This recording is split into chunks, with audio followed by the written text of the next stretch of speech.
Welcome everyone to this Samvaad talk. This is the fifth and final talk in the series of SIG Automotive Samvaad talks. And today we have our colleague Jaya Nair presenting her work from some of her recent publications. And to introduce the speaker, we have as our session chair, Professor T.K. Srikanth. So I request Professor Srikanth to please take over and introduce the speaker for the day. Thank you. Thank you, Prof. Sujit, and welcome all to the session of Samvaad SIG Automotive. It's my pleasure to introduce a colleague, Professor Jaya Sreevalsan Nair, who is a faculty member at IIIT-Bangalore. She leads the Graphics Visualization Computing Lab and is one of the core members of the eHealth Research Center at IIITB. She has varied research interests in visual analytics, scientific computing, geometric processing, and computer vision. She works on modeling data for effective visualizations and identifying appropriate visualizations for complex data sets in the data science workflow. Her work spans multiple application areas involving analysis of spatial, temporal, and other attributes of a variety of data sources. Some of the recent ones include LiDAR point clouds, population surveys, chart images, and biological and brain networks. The work she'll present today is also at the intersection of computer graphics, geometry, and vision. Her research work has been supported by grants from SERB, DST, Intel, IBM, and others, to name a few. She is very active in professional organizations. She's a senior member of ACM and IEEE, an associate editor of IEEE Transactions on Circuits and Systems for Video Technology, and chair of the IEEE GRS's Bangalore section. Jaya obtained a PhD in computer science from the University of California, Davis, and a BTech from IIT Madras. So with this, I'd like to invite Jaya to present her talk today, and we will take questions at the end. Please type in your questions in the chat window, and I'm sure we'll have time for Q&A at the end. Thank you, and welcome, Jaya. Yeah, thank you, Srikanth. A nice introduction. So today I'll give the last presentation in the series of SIG Automotive. A little different from the previous talks, as Srikanth just mentioned. Today's talk is in the intersection of graphics, vision, computational geometry, etc. And so I begin my talk. It is on extracting geometry to understand the data from automotive environment sensing.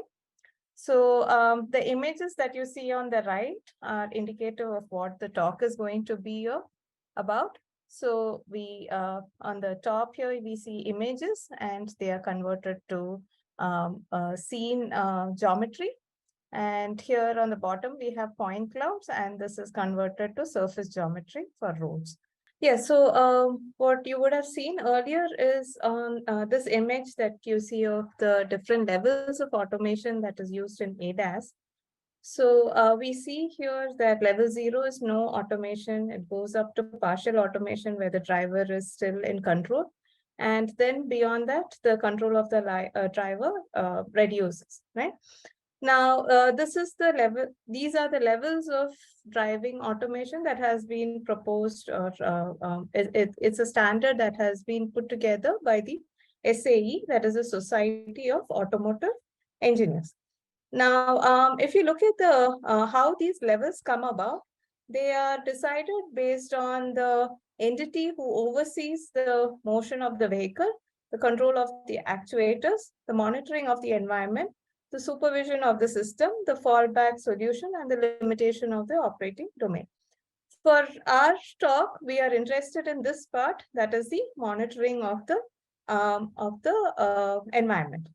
Now, why are we interested in that? So this sort of shows a better image. It's a lot clearer to see that the driver engagement is sort of going from responsible for all driving to hands plus feet off, and then goes off to brain off, right?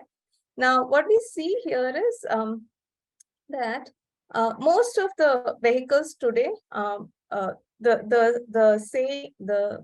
market says that there are vehicles that have reached the automation level 5, And that's particularly for freight trucks. Now, if we look at passenger cars, the hope and the projection is that the vehicles, the luxury vehicle market, as the sector at least, would reach the level 2 in probably the next decade, right? So given that for this to happen, one of the things that has to happen is the monitoring of the environment, right? Now, the monitoring of the environment is essentially a computer vision related problem, including it also involves the hardware aspect, but for our purposes of this talk, we will focus on the computer vision aspect of this particular problem, where we are monitoring the environment.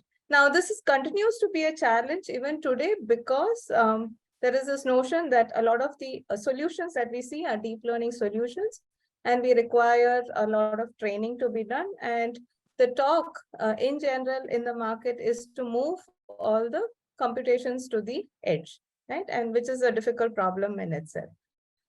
So if we look at the sensors that are used for sensing the environment, we see a different, we see a category of sensors, right? So these are the different sensors that we have.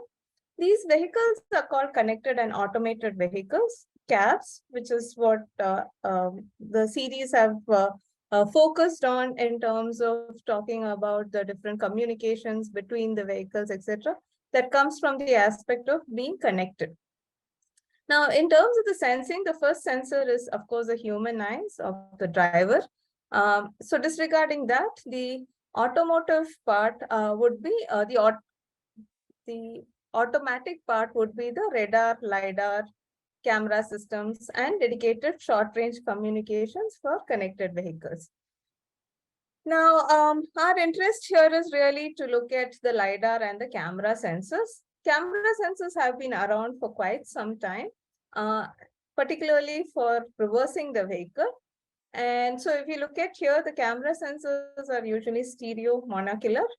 And if you look at the LiDAR here, they are the ones, usually the ones that are typically used are the ones that's the rotating LiDAR.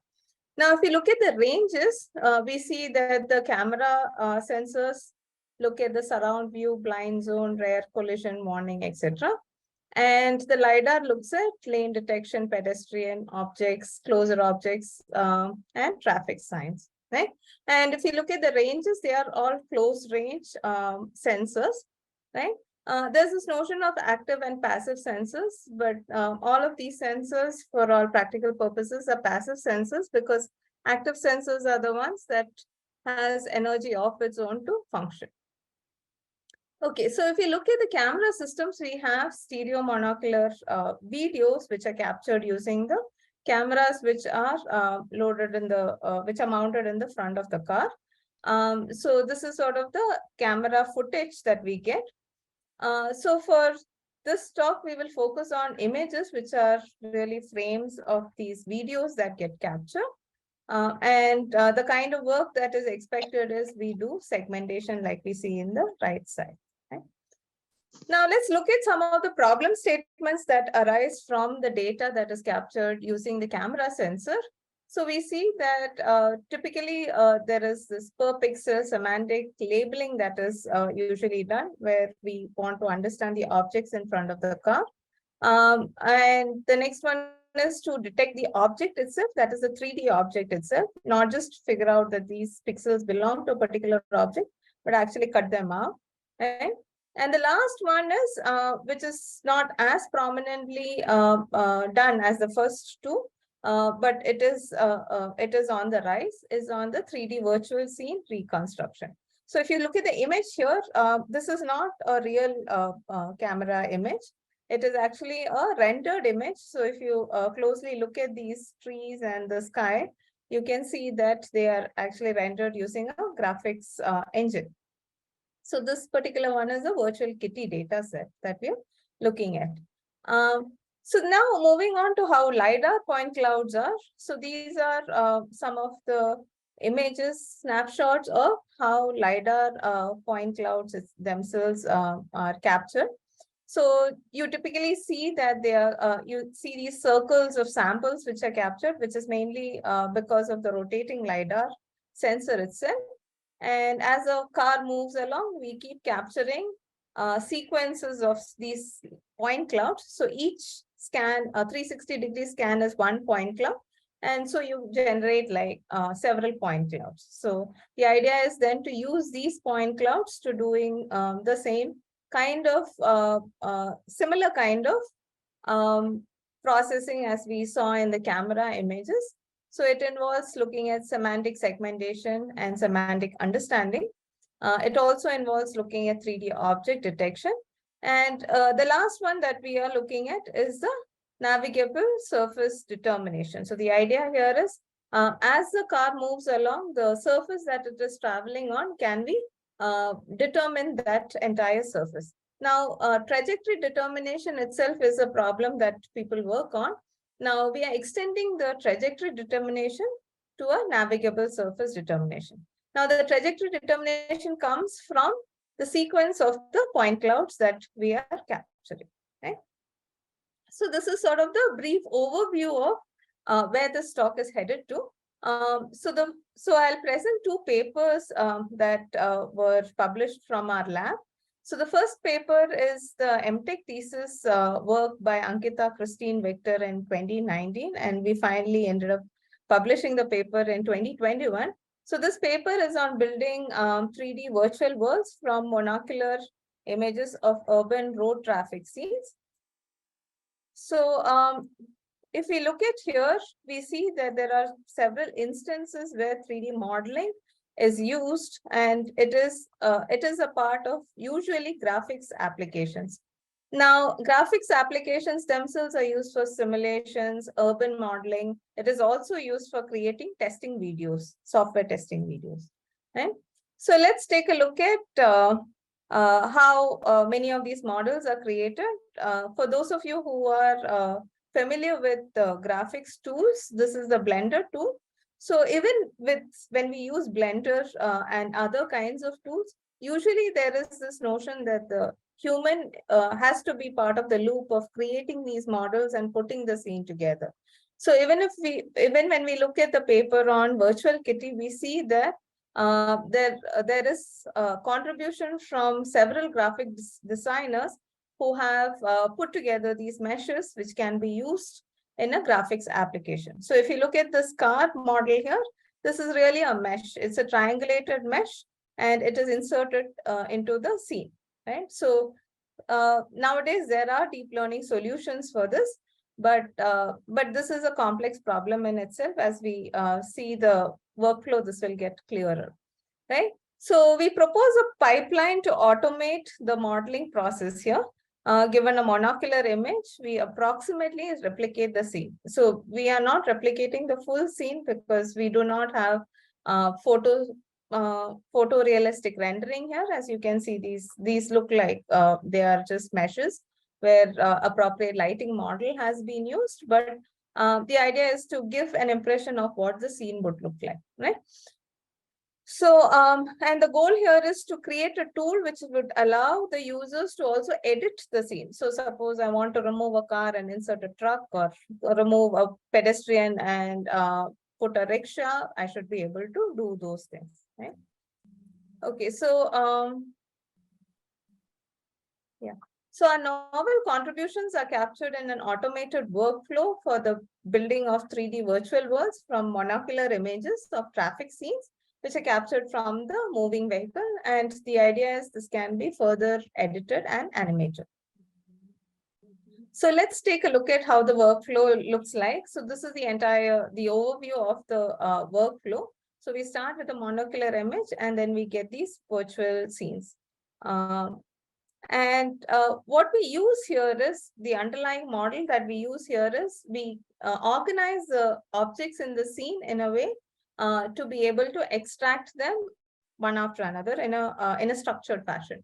So the particular model that is used is this model called latent hierarchical part-based model, where the idea is that there are background objects and foreground objects which are put together, and we extract these objects from the scene. Now, with this as a conceptual model, we focus on a few things here only because it's hard to capture all the objects in the scene. And given that we were working with a limited set of images to getting this workflow going, we primarily focused on objects that are seen across most of the images. So we extracted road region, which is in level 1, but we have not extracted structures like potholes or lanes, separators, etc. Right? Then we looked at level 2 of dynamic objects, that is the objects which have the potential to move in the scene. This is different from the objects which stay static, like the trees and the buildings, right? So the level 2 dynamic objects include cars and pedestrians. And we also extract the static background, which are the trees and the buildings.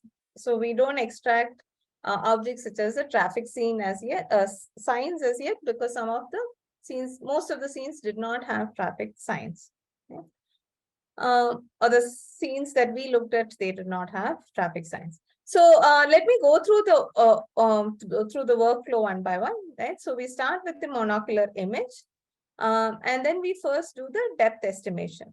Now, for the depth estimation, we use a convolutional neural network, which is we pre-trained a model that was already we used a pre-trained model, which was put forth by Goddard et al. In 2017.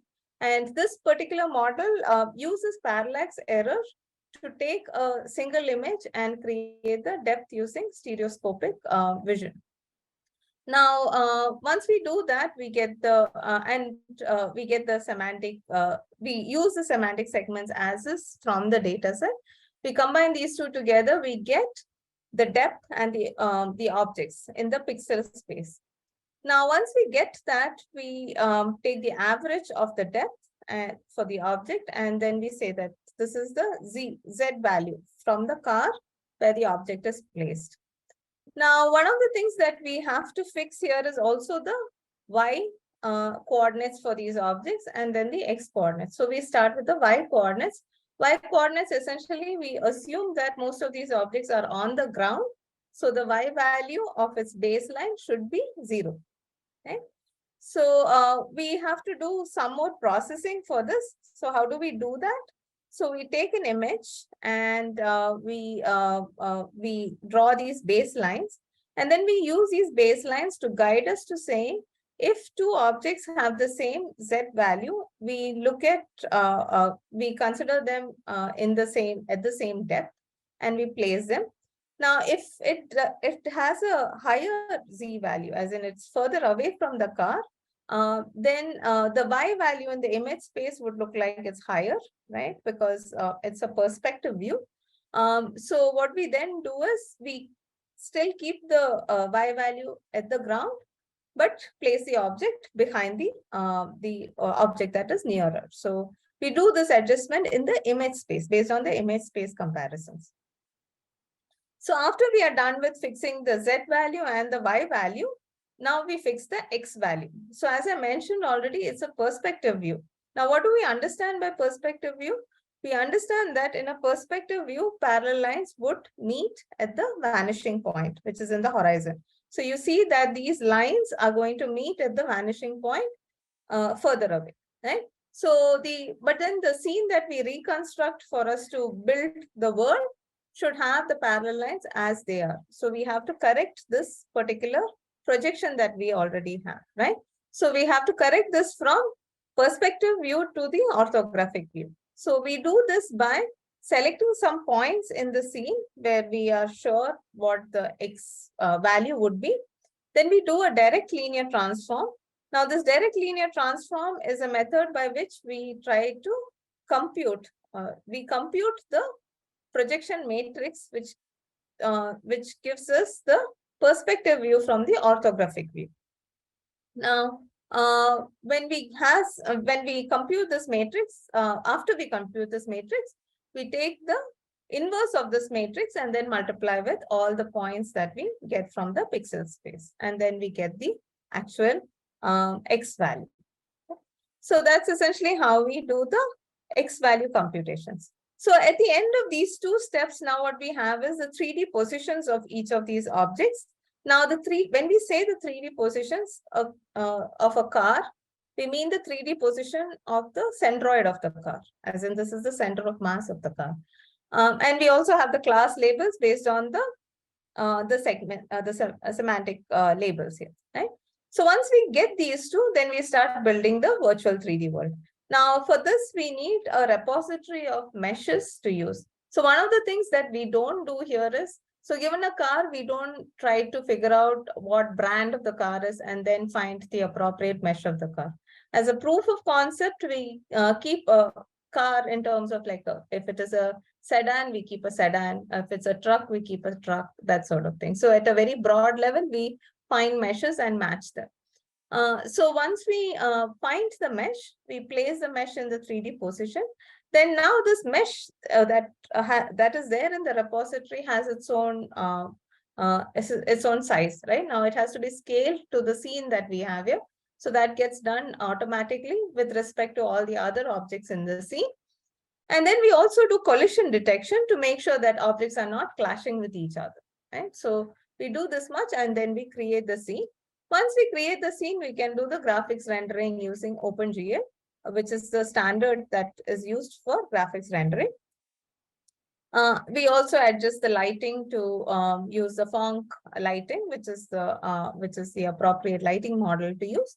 So once we have created the scene and created this 3D world, then we can edit the scene. So we can remove one of the objects and replace it with any other objects, and so on and so forth. So if we want to have a drag and drop tool where we want to edit the scene, we are able to doing those things. So that's essentially what we mean by add or delete models, because now we have full control on what the scene is. Now the scene has been recreated when we see the image. From the image, we have recreated this particular scene, this particular 3D world.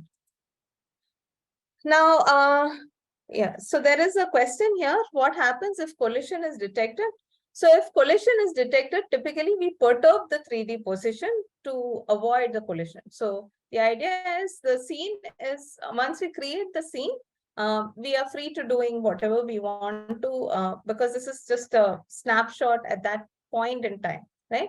So after that, we can animate the scene however we want to. So the idea is that the initial point of the where the scene is, we do not have any collision. So we can perturb the points to a certain extent to ensure that the collision is resolved. So that's how we ensure that collision is detected. So if collision is detected, we resolve the collision. That's what we have done. Yeah. So once we have done with all of this, we have to now conduct user studies. So as we all know, in terms of graphics applications, the viewer is the best judge of how good a particular graphical rendering is. So user studies are the mandate of any form of graphical application, including visualization, etc. So essentially, we do these user studies to ensure that we have captured the scene accurately.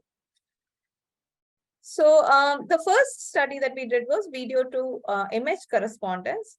So what we'll show you here is that once we created the scene, we created a 3D video fly through of the 3D world that starts with the point of capture, and then you can change the camera so that the camera can look around the scene and see all the other objects that have been created.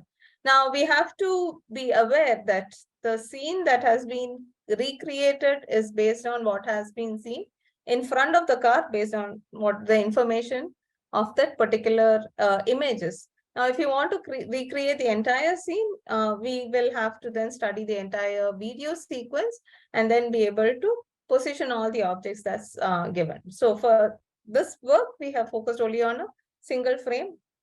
So what we see is really all the objects that are there in front of the car, right? But to do the animation, we now move the camera out of the car and we can do a 3D view around the car as well, right? So we also provide an aerial view.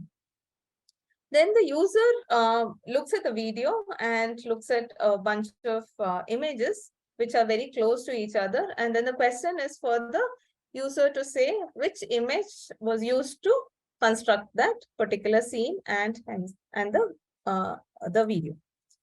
So let's take a look at the two videos that were used in the form. So this is the first video. So we have the camera moving out of the car to sort of inspect the scene, right? So you can see that this red color is the car from which the data has been collected.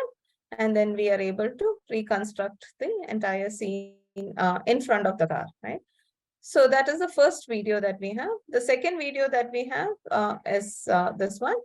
So here we have, you can see that the trees are sort of standard objects. And there are some glitches in this particular graphical rendering. You can see that the lane, the sidewalk disappeared. But when we look at it from the top view, it comes back again, right? So this is essentially this particular scene, which also has some pedestrians, etc. Right? Now,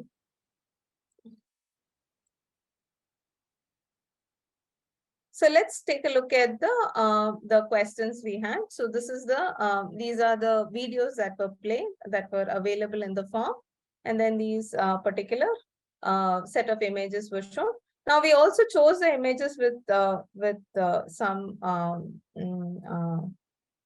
thought to it. So here we looked at images which have structural similarity, very not so much so close to the actual image, but we made sure when we looked at the images, there are like a single car is available. So the scenes look very similar as well, right? So so this is essentially how we chose the images, right? And we see here that 90.2% of the users correctly identified the source image here. I think we had around 40 users and 40 subjects in the user study.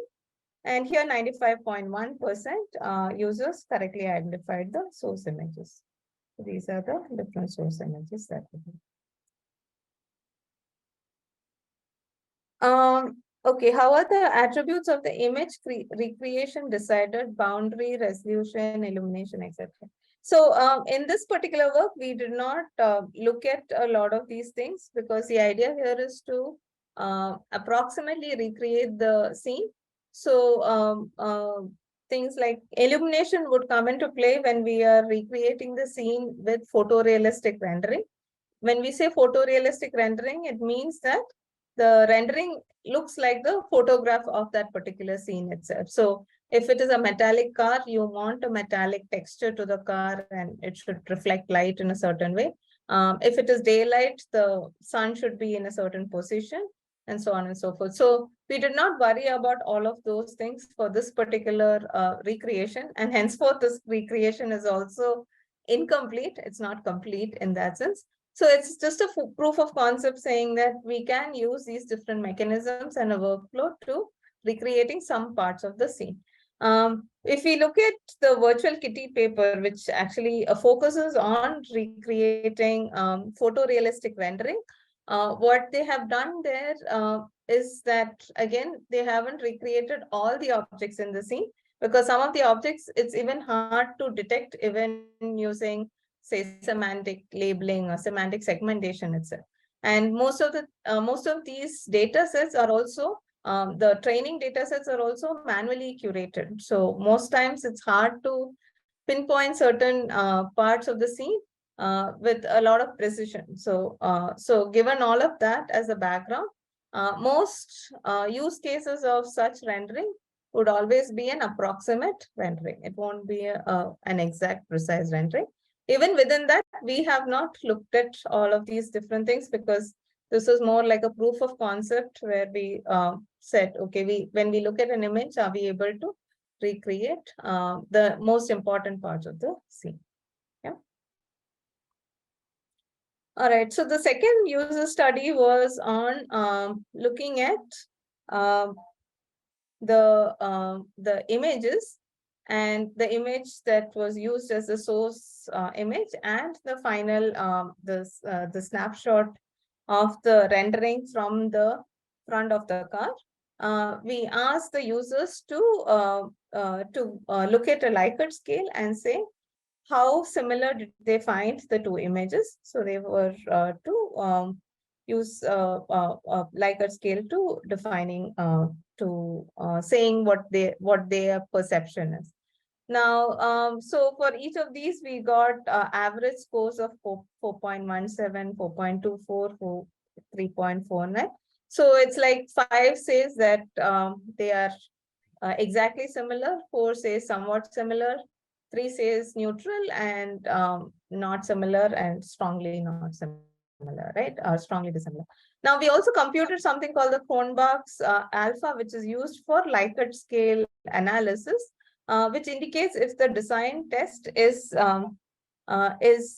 accurately measuring the variable of interest or not. So we got 0.803 for the responses. That is to indicate that the test was is designed to solve this, to check if this application is matching with the requirement of the questionnaire, right? And the highest score is 1, so we got 0.803, which is a good score. Yeah, so this is the input image, and then we get the world, the 3D virtual world that we create. Then we can select an object in the world and edit it. We can edit multiple objects in the 3D world. So that is essentially how the work is. So the conclusions of this particular work is that our workflow is just a proof of concept, which automatically builds 3D virtual world, which is based on a reference monocular image. Now, what we want to emphasize here is also, specify here is also that this is implemented only for traffic scenes on straight roads. And this is to do with the transformation that we had to do from the perspective to the orthographic view. For curved roads, it becomes a little more complex to solve that problem. That said, nowadays, we could use deep learning solutions for those things, but in this particular work, we used direct transformations. So we could extend this work to include pose estimation. So this also depends on the data that if the ground truth has that pose data as well. And the other part is that the neural network that we used did not do pose estimation. So now we do have several neural network models which we could use to estimate both depth and pose simultaneously. So so this is somewhat dated work. So in this particular work, we did not we do that, but this is in the scope of future work. So this work has been funded by the Monroe project, and Professor Srikanth and Dinesh Babu Jacopi were the committee members for Ankita's thesis. So they also gave a lot of useful and helpful suggestions to improve the work. So with that, I move on to the next paper that we have, which is on the LiDAR point clouds and how to extract geometry from that. So what we see here is this colored surface mesh that we have of the entire trajectory. The trajectory, the ground truth can be seen here. So if you rotate it, you would get this particular surface here. And what we are seeing is this colored thing is showing the preliminary results that we looked at for computing the quality of the mesh. So that's essentially what the coloring there is. So with that, we move on to what this particular work is. So we have the 3D point clouds now, and these are the 360 degrees view of a particular vehicle as it moves along. As opposed to the previous work, here we take into account the entire set of point clouds through the entire trajectory. So what we do here is we first do a ground point detection. Then we have to find the banks of the road to reconstruct the road surface itself. So for that, we do a whole bunch of geometric processing operations, which includes edge point, set, smoothing. Now, interestingly, in this particular work too, we first looked at reconstructing roads for straight roads, the roads which have straight road geometry.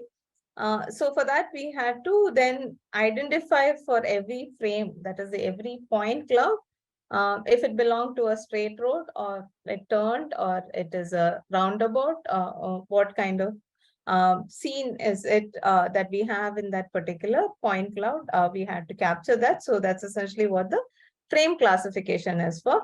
So once we identify it as part of a straight road and we have contiguous straight road geometry, then we are able to reconstruct the road at a stretch. So that's essentially why we need the frame classification. Now, all of these sum total we put together, and then we have the final 3D road surface extraction. So contributions in this particular work is we design and implement a completely automated system. We do a novel per frame row geometry classification, for which we use transfer learning from top view projection.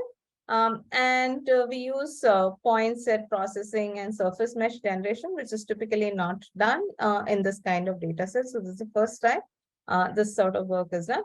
So this is the entire workflow here, which is pretty intense as well. So we first do point-wise analysis, then we do frame-wise analysis, and then we do the sequence-wise analysis. So that's essentially what the three different sets of operations are. So we first do the ground point detection. So we start from scratch.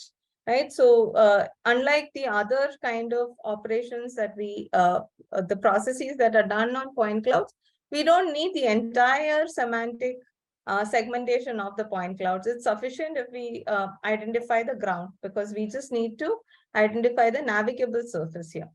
So what we do here is, so the ground point filtering is a lot easier compared to the entire scene semantic classification.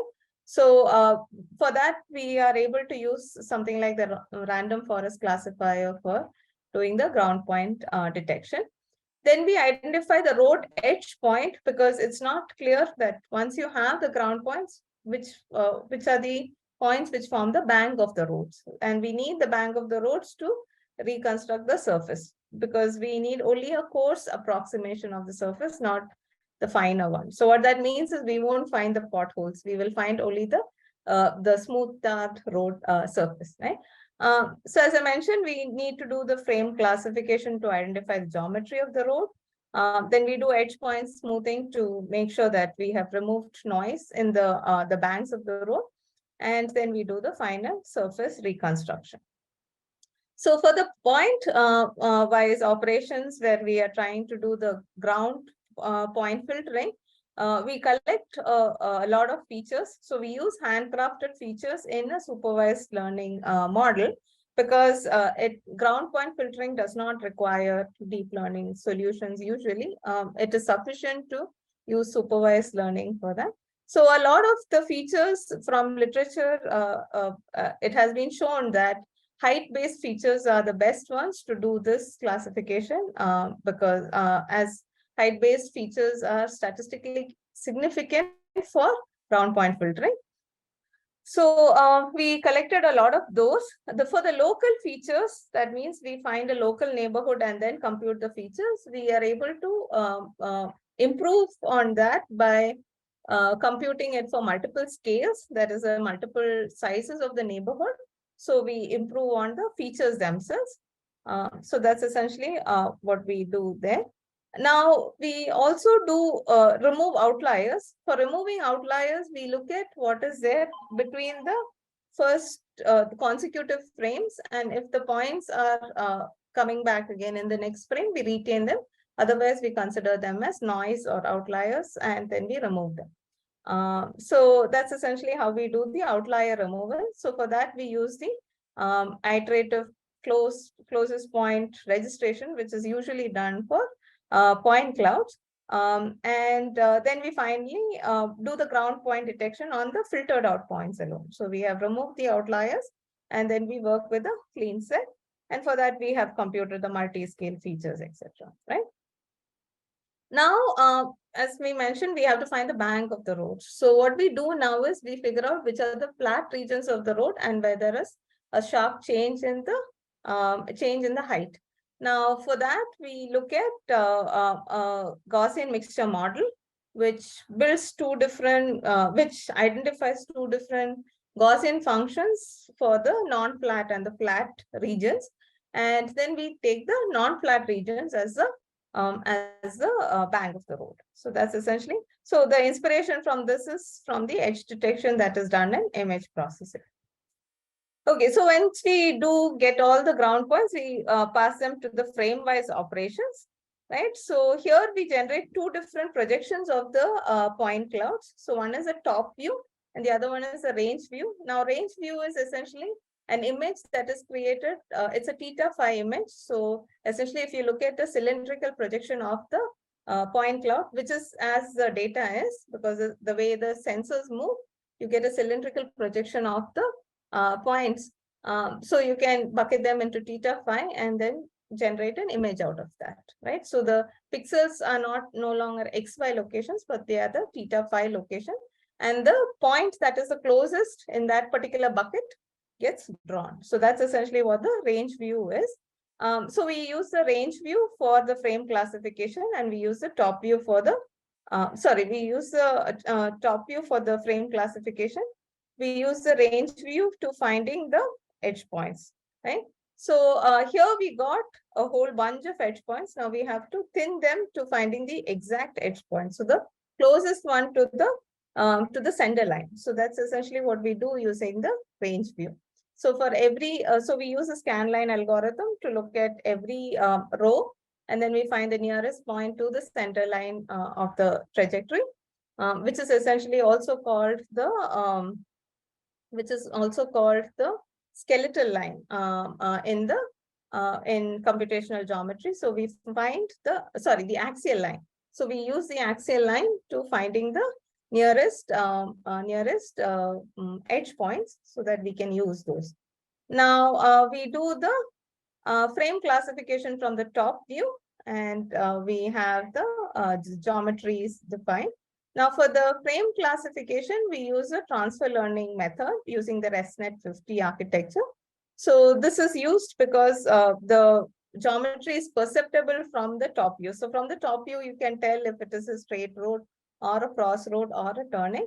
So we use the pre-trained models and with the training, and then we did the frame classification. So that's essentially that. So once we do all that, we take the sequence trajectory. Now we need the sequence trajectory because it gives the pose of the car and its location and its GPS location. So we get the trajectory and how the road changes, right? So that's essentially what we get from the sequence trajectory. So we use that to stitch the segments together. So that's essentially the idea here. So we get the edge points and then we clean out the edge points as we go along. So we get a much cleaner, thinner line, which gives the bank of the road. So for this edge point set smoothing, we use the random sample consensus. Again, these are methods which are typically used in computer vision. So we have used the RANSAC method for this particular thing. So if we look at how this looks like, so we had the road edge points, and after edge point smoothing, we get it much thinner and along the axial or the center line. All right, so after that, once we have this and then we have the information of the frame being straight frame, we can now just use any mesh generation algorithm and then get the output 3D surface. So because these are 3D points, we first did the Delaunay tetrahedralization. So it's generating a volume mesh then. And then we take the surface mesh of the Delaunay tetrahedralization. So we take the outer triangular surface mesh of that tetrahedral mesh, and that's essentially what we get the road as.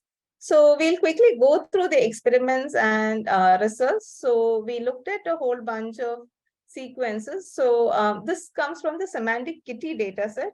This is slightly different from the earlier one where we looked at cityscape dataset.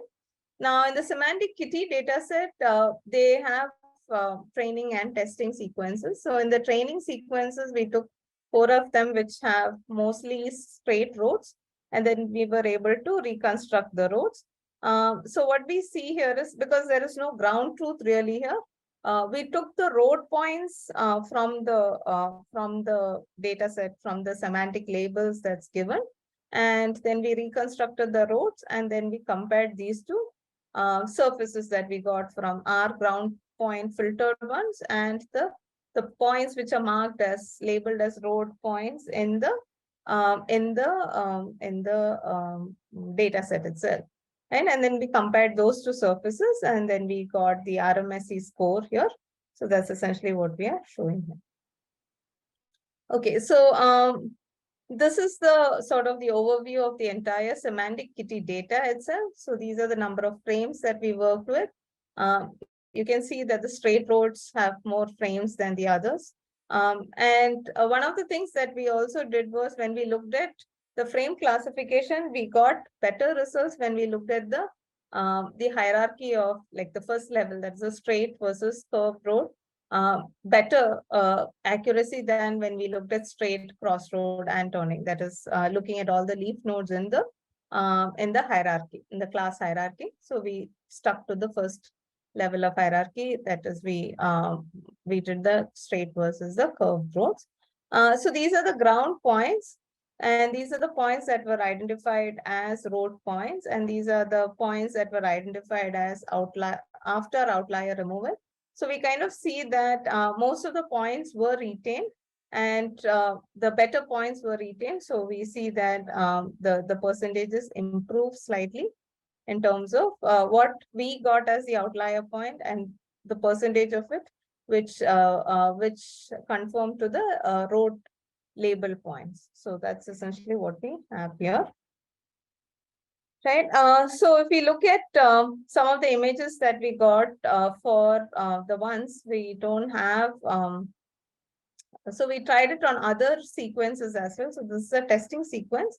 So we got the accurate result for the testing sequence as well. But if you look at a curved road, which has more of curved segments than the straight road segments, we see that our algorithm fails quite a bit.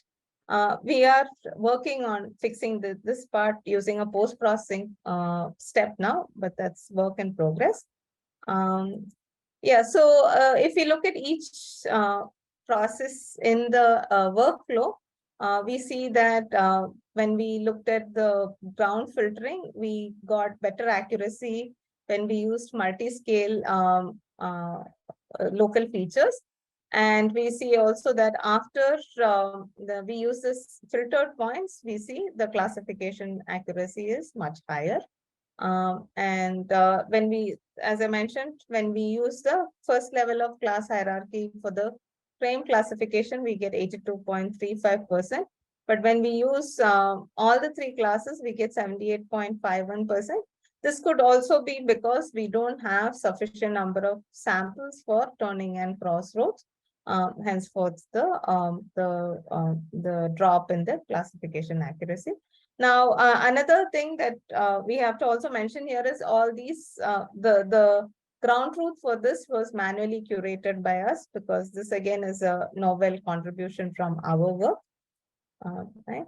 So we looked at where we had the points, the points that we found as the edge points were mostly from the road class or from the terrain, from the sidewalk class. So you can see that most of the points that we have gotten either came from the road class or the sidewalk class. So it indicates that we have more or less accurately captured the banks of the roads accurately. So another thing to also mention here is the sidewalk class, as the authors of the semantic kitty data set paper as well says, is that the sidewalk class is also manually curated. So there is some level of uncertainty in what forms the sidewalk here. Right? But for our purposes, we can see that unlike the other classes, most of the points that we found as the edge points fall in the road or the sidewalk classes. Okay, so I'd like to conclude this part of the talk where we want to say that Rossels, that is the method that we have proposed, it efficiently extracts road surfaces from a sequence of LiDAR point clouds. Now, again, it has been implemented only on contiguous straight roads, mainly because this is also the data is collected from an ego-centric point of view, as in if you look at the ego vehicle, it can scan its environment. The fact that it sees the crossroads, etc., will become hard to reconstruct because that will be only part of certain scenes. It will not, you won't get the entire the crossroads as we see, right? So it becomes a hard problem to solve in general. So for now, it is implemented only on contiguous straight roads. Now, we are working on evaluating the mesh quality. Now, in the computational geometry domain, we look at meshes which are the triangles which are very close to equilateral triangles are considered to be really good mesh, really good triangles. So we now check if the tetrahedral mesh that we got and the outer surface of that which we got as the triangular mesh is giving us good results or not. So that's something that we are looking at. So this work has also been supported by Monroe, and this work has benefited from a lot of the from the data analysis that was done by another MS student, Pragya, and discussions with the Ignitarium, which is a company that focuses on this work. Okay, so in summary, our work, the two parts of our work generally shows that there can be novel applications of generating geometry from the data sets that we get from sensing the environment in an automotive. Now, this can be used to reconstruct geometry, and this reconstructed geometry has potential use cases like modeling, simulation, 3D printing, etc. It is non-trivial to work on curved geometry, so that's something that we are working on. So that's essentially the scope of future work. So with that, I'd like to conclude today's talk, and I'm open to taking questions. So thank you for your attention. Thank you, Jaya. It was a very interesting talk, and actually good to see that you are actually solving some complex problems, bring in things from graphics and geometry and machine learning and vision and all that. So you lived up to the promise that you made in the beginning. You have time, you finished well in time. So anyone with questions, can either type in the chat or I think you can raise your hand or something. And we can. Questions, anyone? I think while people are thinking, maybe I can ask one. So one thing that in the input for the second problem, especially where you got LiDAR data and you have the, what other input do you have about the car itself? Do you have the trajectory, the location or orientation, or what kind of a thing? So we have the information about the GPS locations of the car, which is called calibration data. So it has the information on the posts, right? So there is a reference axis and about which at what angle it is and all of that. So that helps us to identifying the trajectory of the car itself. So which is usually used to compute the trajectory. So the calibration data is important for LiDAR point clouds to make sense of the entire trajectory. Without that, it is hard to infer information about the entire trajectory. Otherwise, we can do scene by scene, semantic classification, etc. But if you want to make inferences of the entire trajectory that was covered by that car, so it's a sequence of point clouds, and we need this calibration data. But apart from that, so the entire semantic kitty dataset itself had corresponding camera images, etc. So a lot of people are now looking at sensor fusion and how to work with both camera and LiDAR point clouds, camera images and point clouds together to doing semantic classification and scene understanding and all of that. So that is that's the state of the art right now. So for now we have looked at only the LiDAR point clouds. So the data set itself has other sensors data as well. Okay. I think Samvaad. So I think that's Sujit has hand up, I think. Okay. Yeah, I have one question, actually a couple of them about Okay, go ahead. the first part of the talk. So uh, at one point you said that uh, if there are collisions detected, then they are resolved. Yeah. I was wondering how collisions are resolved in such cases. So yeah, so as I mentioned, we perturb the points. So we have the centroids, and then we have so we have a mesh, and then so we have the mesh of a car, for instance. Now we can say that in the 3D world, it will take from some point to another point because we only have the point at the centroid.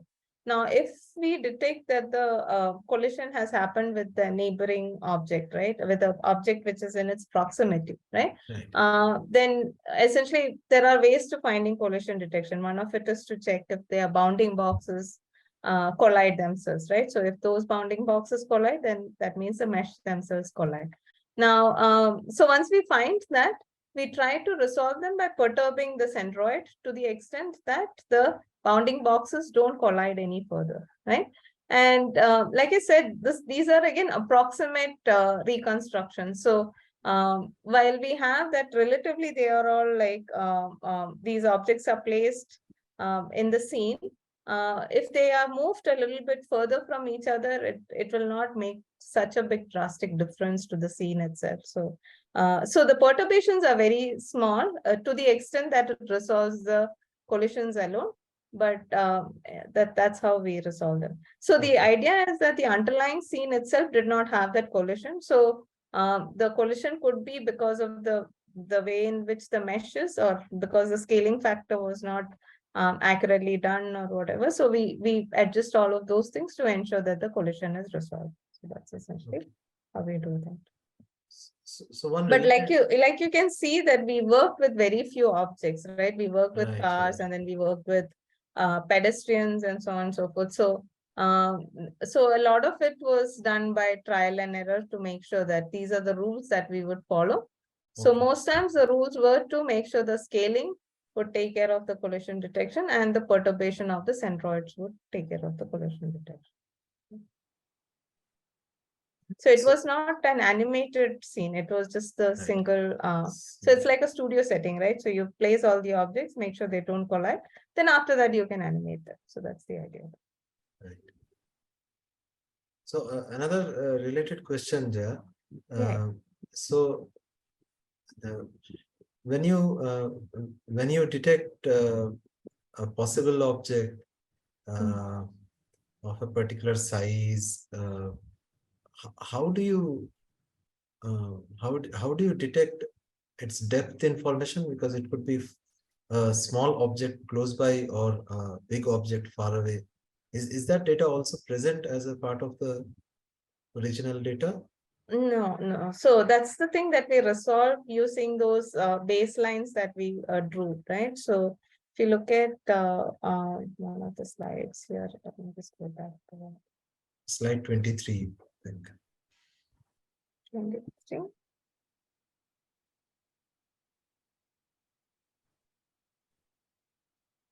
So from the CNN, we get the depth information. So we get how far it is from the car itself, right? So what we have to resolve now is the Y location, right? So we have these centroids for the car. So you can assume for a sedan it is such and such and all of that. So we take that sort of as the what you say, the standard values, right? So if we have identified a sedan, we would want it to stand on the ground. So the Y location is essentially the ground position, right? So, but if you look at the depth estimation from from this image, for instance, we may not get accurate results for this because some of the results we get is based on the way in which the objects are placed, right? Now, if Yes. the Z locations are very similar, then we would assume that the Y locations have to be similar as well, right? So as in they are on the ground. So these are objects on the ground. So we draw these baselines to sort of make sure that the objects which are in the same baseline, on the same baseline, and with the same Z value, are we sort of enforce that their Y values have to be the same. So that makes sure that all of these objects that we are talking about are all on the ground. So we assume the zero line is the ground line. So that's how we correct this part. So what do you say? The CNN gives us a depth estimation. From that, we take a look at these images. And if we check if the baselines are very different, then we say that, okay, we look at the depth estimation as a particular, as the Z value, and we keep the Y as a 0 level 1. And similarly, we do that for the other baseline. So we sort of correct the y-axis, the y coordinates using this baseline algorithm. So we rely on the depth estimation, but we just do corrections based on this. So wherever we found discrepancies based on the depth estimation, we make sure that we correct it based on this particular method. And this is mainly because it is a perspective view. That is, objects which are further away look smaller, and they also look like they are at a different y-axis, but they are not necessarily different y-axis. They are again on the ground itself, right? So that's why we do this. Does that make sense? Yes, thank you. There's a question in the chat from Aniket Mitra. Yeah, Aniket Mitra's question. So how are point clouds? How are they stored and their formats, etc.? Okay, so the point clouds are essentially a set of 3D points. So it gives the X, Y, Z locations. Now, when you look at the vehicle LiDAR point cloud, the car itself is considered 0, 0, 0. So the origin of that particular, the coordinate axis is the car itself. So everything else is with respect to the car. So the front of the car would be positive in the z-axis, and the back of the car would be negative in the z-axis. And then y is the elevation typically, and x is the rest of the other axis, the perpendicular to both the z and the y-axis. Now, how are they stored? They are stored just as the XYZ locations are stored as is. So you have indices of the points, and then you store them. So that's how they are stored. There are specific file formats for that.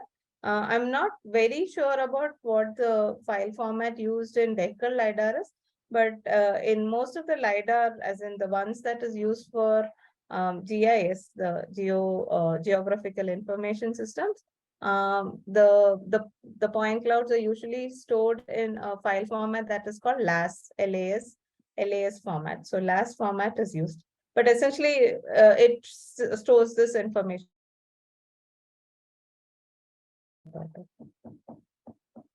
That answer the question, Aniket? Any other questions, please? You can. Okay, so let me also clarify something, since Aniket asked a very interesting question. So actually, for every scan it does, the point clouds that you get from the vehicle LiDAR is actually quite sparse. So the way LiDAR works is there are these light beams that are emitted from the LiDAR sensor, and once it reflects from an object, an obstacle in its line of path, it would reflect back, and then you would have another receiver that calculates the time it took, and then hence the distance it went by, and that's how we get that distance. Now, if you look at particular scan, it's very sparse. So there's this notion that is used in vehicle LiDAR alone. This is not used in airborne LiDAR or terrestrial LiDAR. In vehicle LiDAR, because every scan is very sparse, what they do is they call something called a sweep. So the scans are done like every fraction of a second or so, right? Because as the car moves, it scans and then it captures the seat. So then you can store a few point clouds together, as in merge them, with the notion that there is no significant difference in the points that get collected, right? So you don't have to readjust for the position of the car as much, and you can use all these points together. So then the sweep is considered together. So when we say there is a frame is actually 5 different scans combined together, 5 or 10 or something. So usually 5 is sort of the value that is taken. So these point clouds are taken together to densify the point cloud, and then you work with that as a single point cloud scan. That makes sense? And these sweeps are then also correlated with the video frames itself, if you're combined, like in the first one, right? Or there you didn't have LiDAR. You have multiple sources, right? So the camera and you have the LiDAR. Right. But you're using only the LiDAR here, I guess. Yeah. So the LiDAR you can combine and use them. So yeah, typically the camera corresponding with the LiDAR and all is done separately. But usually the LiDAR scans which get combined, care is taken that it's not arbitrarily combined. It's combined so that they are say the car does not move as much and it doesn't turn. It's not where it takes a wide turn and then you're capturing a different environment altogether, right? So the sweep, the number of scans that are included in a sweep has to be adjusted so that it does not have drastic differences with respect to the orientation of the car itself. So it matches with other modalities as well. I thank you, Jaya, for this very nice talk. Very interesting. And Professor Srikanth for chairing the session. With this, we come to the end of a 5-talk series of SIG Automotive. And we will now go on a vacation, a short one, hopefully, after which we will come back with a new series of talks, probably in another month or so. So I request all of you to watch this space and hope to present to you another set of brand new talks on a new theme. Thank you everyone for being there, and hope to see you again soon.